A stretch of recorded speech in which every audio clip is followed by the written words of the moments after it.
So we're back on the Camels with Hammer show with Jerry DeWitt for just a little bit longer. And while I was at the American Atheist Convention in 2013 here in the spring, I was hanging out with Sylvia Brooks and her husband Niels, and they were filming a documentary called Hug an Atheist, and they had interviewed me in November in New York City, and but there was audio problems, so they wanted to redo it at the convention, and so I kind of hung out with them, and I tried to hook them up with my friends, and so Jerry was very gracious to participate in the documentary too. I was very excited, but then it turns out that Jerry already had a much bigger scale documentary crew around him, and they were already following him everywhere he went, and so I had the charming experience of watching the Hug an Atheist documentary interviewed Jerry while the Outcast of Beauregard Parish Correct. Documentary was filming them. I like to call it the infinite regress of documentaries. Debbie Goddard called it documentary inception. and so that was a blast. That was really fun and meta. And so the question is, so I was just wondering, what has it been like to be followed around by the documentary film crew? It's been exciting. You know, the folks who are doing it are lovely, lovely, lovely human beings. I don't really know a whole lot about their religion or about their background. Once again, that kind of relates back to the pastor side of me and not the evangelist side, and we've kind of left that out. But they reached out some time ago, and when they first started contacting me, I honestly kind of ignored it. You know, the book deal had just been made, and I didn't know how much of the story, you know, strictly belonged to the book, and and I just had all these other things going on, and I didn't really take it that seriously. But they kept trying, and eventually I gave in and said, look, I'm just going to connect you with my book agent. He knows how the contract works and whether we need to even do any of this.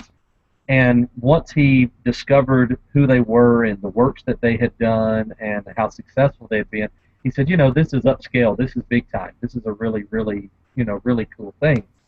So we agree, and all of a sudden I've got a camera crew in my home, pushing furniture around and lighting. It's so funny. I think my son put some pictures out on Facebook, to where here in our living room, all of a sudden there's all these lights and there's boom mics and there's there's all of this stuff for all of these for filming all this stuff, and that part is exciting, and you feel y'all feel like you're this superstar, because you've got all these cameras and lights in your face, and then they want to follow you into real life, and that part totally stinks. I mean, that part's so intimidating, that now you're out like on a street corner, in your town where everybody and their brother is passing by, and there's a film crew and an audio boom, or just like whenever we went to Harvard to visit with Greg Epstein and the Harvard humanists, they follow me walking around Harvard looking at these buildings, and everybody's wondering, who is this crazy person? And they're looking and thinking,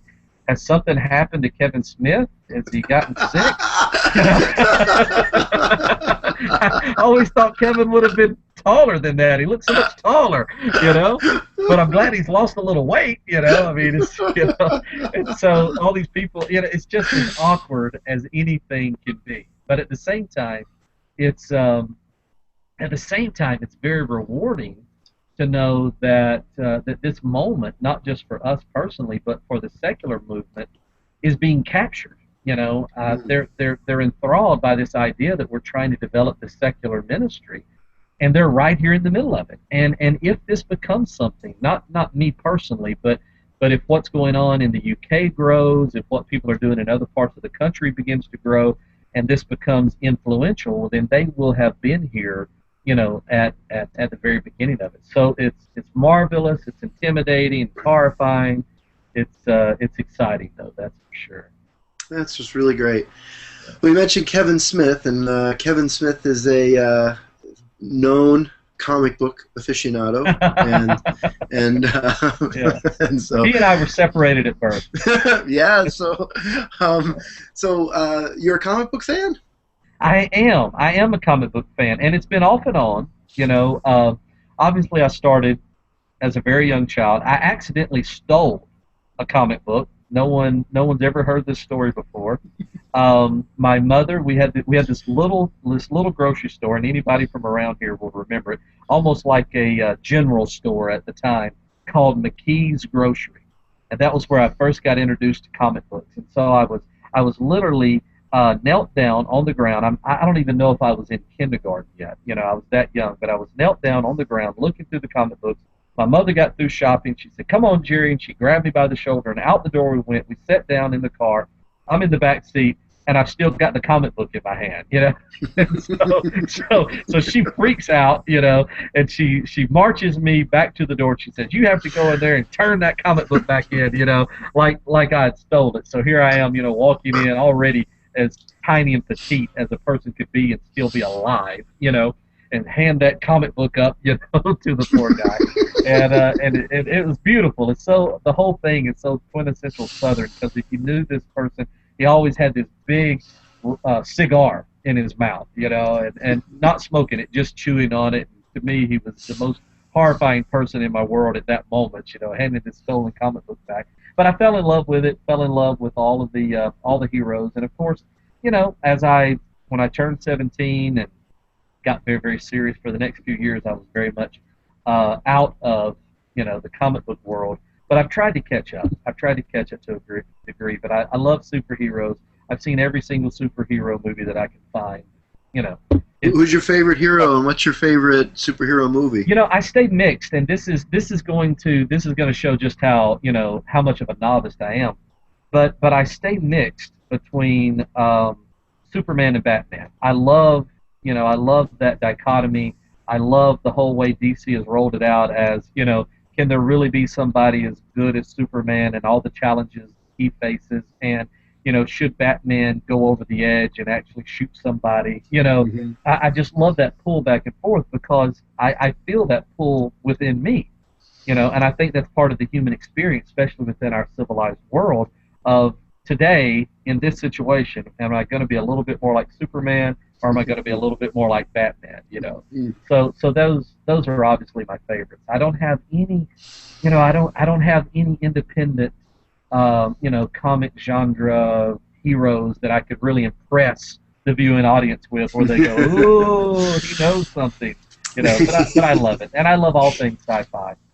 In all honesty, when I asked your favorite character, I was like, "Please don't be someone I'd have never heard of." Please don't be someone I've never heard of. Yeah. I don't think it could be. You know. And what's so strange to me is like, you know, I took this big hiatus, you know, and so you had the X-Men, you know, when I was young, and I had some old, you know, X-Men back when they, you know, when Angel was still there, and you know, it's all old stuff. You know, and I come back, and it's all of a sudden like X-Men is all there is in the world. You know, when I first, you know, when I come back during all of this, and I'm like, how did that little cheesy comic, you know, become, you know, set the bar for all comics, you know, from there on out. So I've got to catch up with my Marvel universe a whole lot. I'm definitely more familiar with DC, even though I'm very much a Spider-Man fan. Oh yeah, see, Spider-Man and Batman are where it's at for me. I never resonated with Superman because he was too perfect. Yeah. And but then there's a lot of Marvel characters I love from the olden days. When I also collected in high school, and then just been coming back because I gave a talk on philosophy of Batman last summer. Oh, in order to do that, I went overboard trying to research, but I barely read any of it, but I bought way too many digital DC comics. You can read them right on the internet now. It's fantastic. Yeah. And it's beautiful pictures, and so now I've got all these comics, so since I spent the money, I want to go read them. Yeah. And I just reread The Death in the Family. And oh, yeah. Superman showing up in a Batman comic is about the funniest thing ever. because like he's like Batman's world is constrained by reality in a lot of ways. It's supposed to be somewhat real, and he's supposed to be constrained by, you know, human limitations. Right. And so he comes in, and you see Batman, like, and when you read a lot of Batman, it's Batman coming into rooms and just punching people constantly. It's like all he Right. does is beat people up. He's almost never, he's rarely ever in a fair fight. So Right. it's just everyone around, Right. and then he goes and he punches Superman, and Superman rolls with it to avoid, so it doesn't hurt Batman, and he's like, and he just looks at him, he's like, why'd you do that? And Batman's like, and then it's so funny because the Joker has to give is going to give a speech at the UN, and because for some reason some Arabic country has made him their ambassador. Yeah, right. And he releases the gas to to kill everyone, and right. Superman just ingests all the gas. That's right. That's exactly right. He inhales all the gas and flies away, and nobody gets hurt. And I was like, well, if we just put Superman on the Joker beat, he would have the Joker taken care of in an instant. Yeah, exactly. That's right. That's right. Or here's the other thing. There's been a couple of times that Superman has had to be imprisoned.